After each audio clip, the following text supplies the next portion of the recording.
एक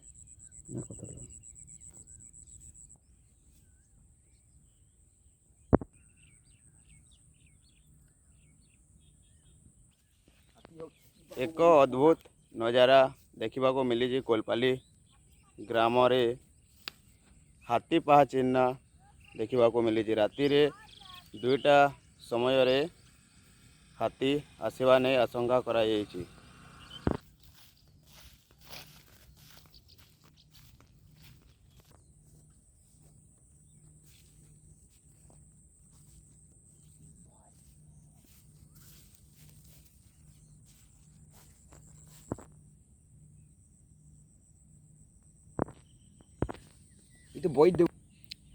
धान फसल नष्ट करने सह बहु परिमाण रे क्षयक्षति होइछि।